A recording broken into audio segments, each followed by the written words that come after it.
This Flamenco for You publication is presented to you by Flamenco for You founder and your personal instructor, Ben Stubbs. For more information and to receive free materials, news updates, and more, subscribe to Ben's newsletter at flamencoforyou.com. And now, here's your instructor, Ben Stubbs.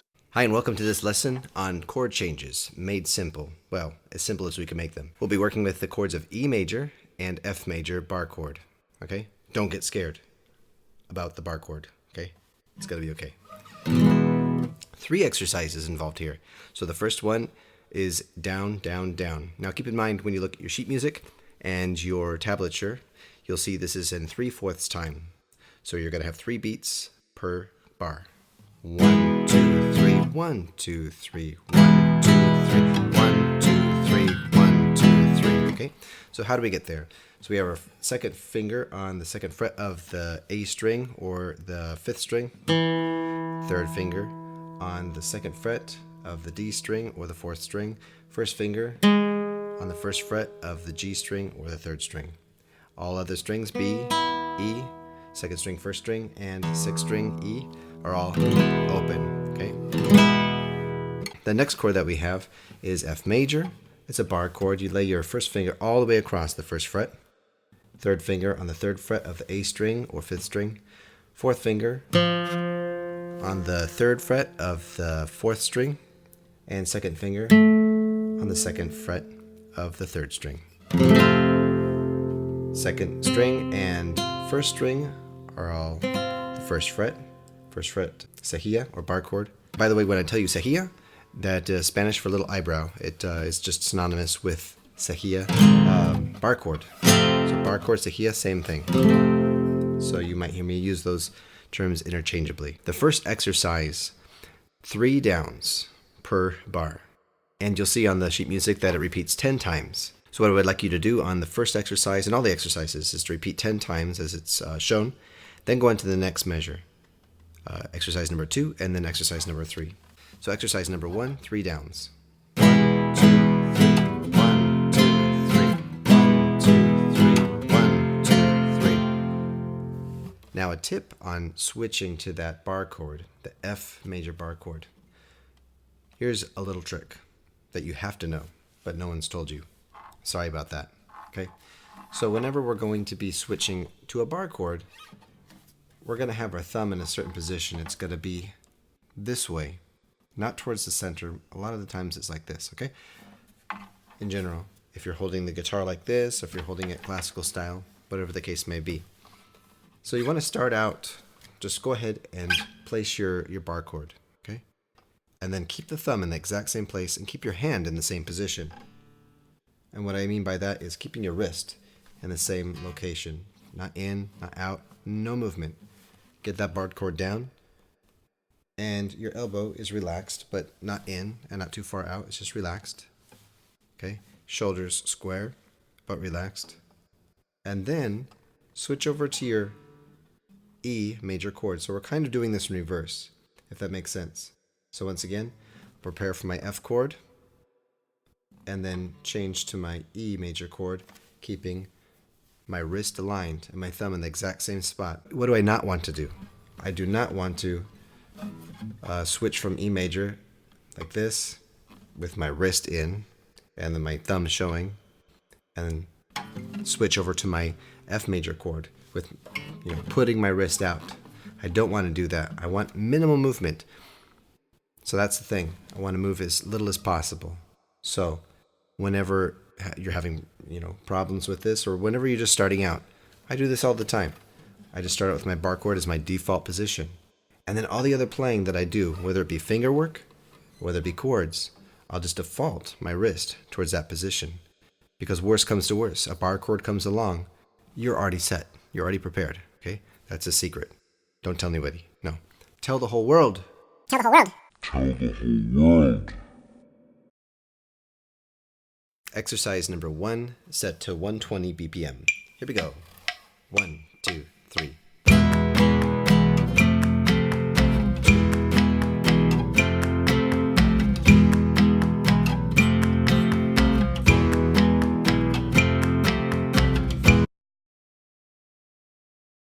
Next, exercise number 2.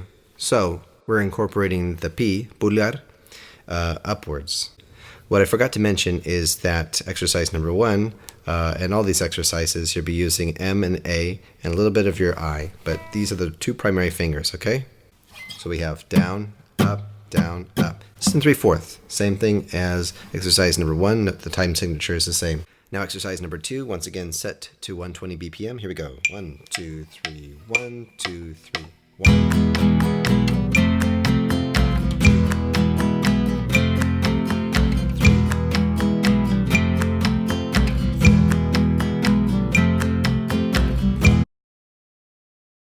Now we're at exercise number 3. So what we have here is a golpe on the first beat, doing silencio. So the silence right here, a rest, but a golpe. That's with the anillo finger, A. And then up, pulgar. Then down, MA. And that's it.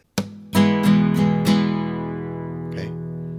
Golpe, up, down. Once again, golpe, up, down. Now we switch to our F chord. Here's the cool thing. We do golpe at the same time that we change to our bar chord. Now what happens here is that we get a nice sustain, and on the first beat there's no strumming, no playing. So what you'll notice is that you have a little bit of sustain on that first beat when you do the golpe. Golpe. Golpe. So a little bit of sustain on the E, and then switch over to the F.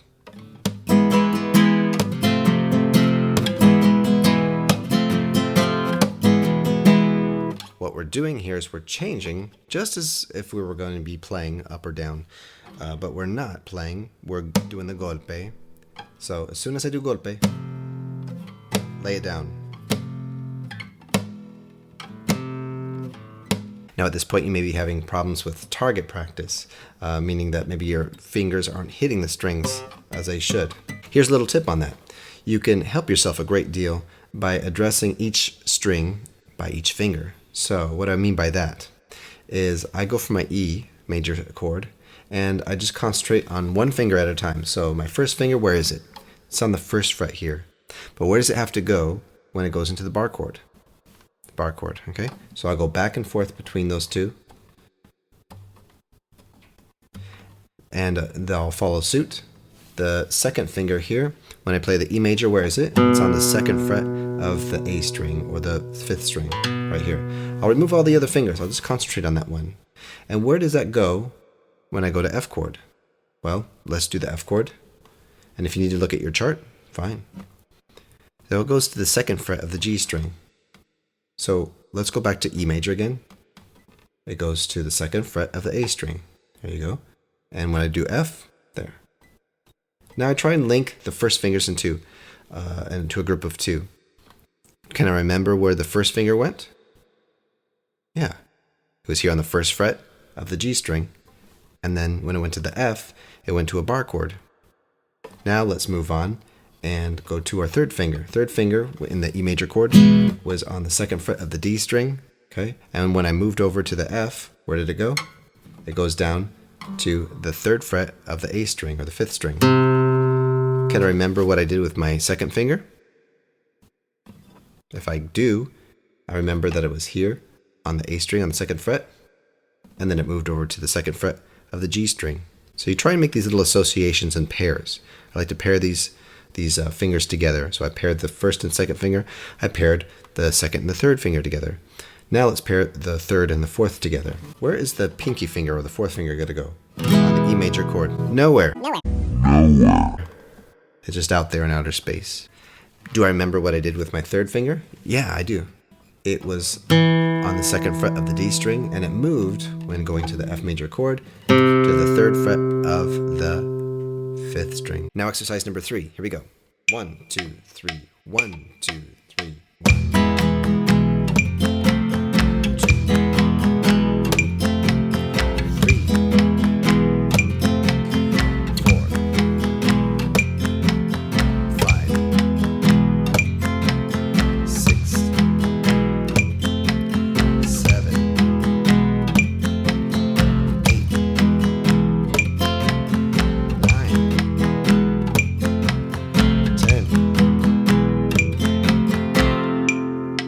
All right, well, we've gone through the 3 exercises for these chord changes between E major and F major bar chord. I hope you enjoyed this. Stay tuned for our next lesson, and we're going to be continuing this series of changes between chords that I think you're going to find very beneficial. Until now and then, live long and prosper. For more information and to receive free materials, news updates, and more, subscribe to Ben's newsletter at flamencoforyou.com.